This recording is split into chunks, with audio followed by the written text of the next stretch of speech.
Bonjour, bonne année, tous mes vœux pour 2021. On commence l'année avec un bon training que j'aime bien faire ça comme premier. C'est 50-50, c'est 10 exercices, 50 répétitions. C'est un training qui n'est pas trop compliqué techniquement, qui n'est pas trop lourd et qui permet de bien décrasser après l'effet.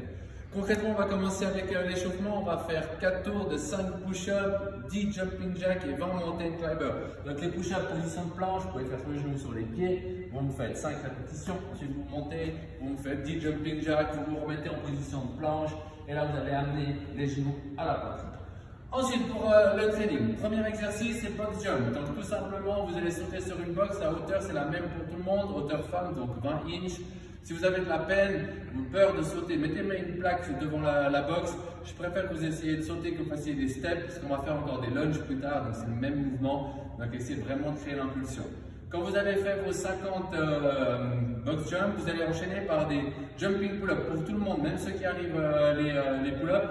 Donc pour les jumping pull-up, tout simplement, vous allez mettre une plaque ou une box, la box que vous utilisez sous le rack. Quand vous avez les bras tendus au-dessus de la tête, il faut que la barre soit à la hauteur du poignet. Entre le poignet et puis l'avant-bras, vous partez bras tendus, vous sautez, vous passez le menton et vous vous poussez pour redescendre. D'accord? Ça paraît facile, mais 50 répétitions, ça picote quand même un tout petit peu. Ensuite, on va faire des kettlebell swing. Donc le poids, il est de 16 kg.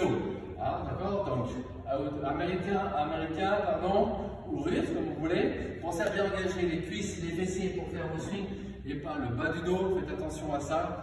Le poids poitrine, c'est 16 pour tout le monde, mais si vous voulez prendre 12, les filles, il n'y a pas de souci. Ensuite, après les kettlebell swing, on va faire des knees to elbow. Les knees to elbow, tout simplement, je fais mon swing et j'amène les genoux au niveau des coudes.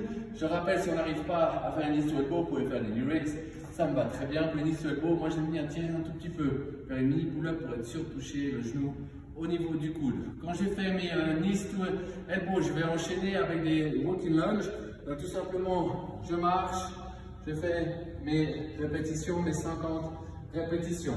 Pardon, je me suis trompé, les walking lunges, c'est avant les knees to elbow. Excusez-moi, il est dur ce training à mémoriser, mais ça va aller. Alors après les walking lunges, donc les knees to elbow comme je vous ai expliqué, après les knees to elbow, vous allez me faire des push press.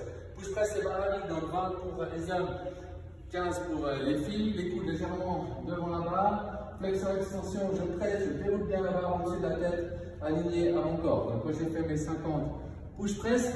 Ensuite, normalement on fait des back extensions, donc si une machine est libre, potentiellement si elle est dans votre zone, vous pouvez l'utiliser, mais comme ce n'est pas pour tout le monde, vous avez deux choix. Soit vous me prenez l'élastique, puis vous me faites 50 good morning avec une élastique assez dure, ou sinon vous gardez votre barre, puis vous me faites des good morning avec votre barre. Je préfère que vous fassiez ce mouvement, que vous fassiez des back extensions au sol, c'est meilleur pour le dos, vous avez une meilleure position pour travailler.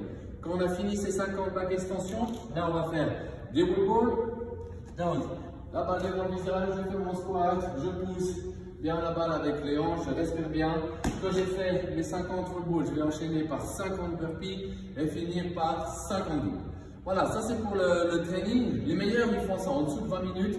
Pour nous, c'est plutôt entre 20 et 30. Du coup, je vous ai préparé un petit finisher. Finisher, c'est tout simplement 100 répétitions de chaque exercice, à mixer comme vous voulez. Premier exercice avec une petite élastique ou moyenne, on va faire des face pulls. Donc, les mains face au sol.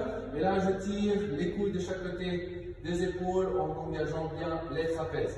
Deuxième exercice, on va faire des lat pull down. Donc là, vous changez l'élastique. Vous la mettez en hauteur, hop, bras tendus, on vient descendre, on descend bien les épaules, on engage bien les omoplates pour travailler. Ensuite, on se rapproche coude au niveau du corps, on fait triceps extension.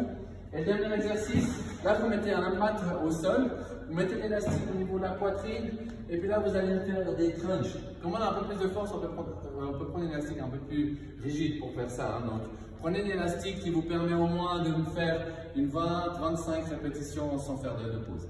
Voilà, bon entraînement!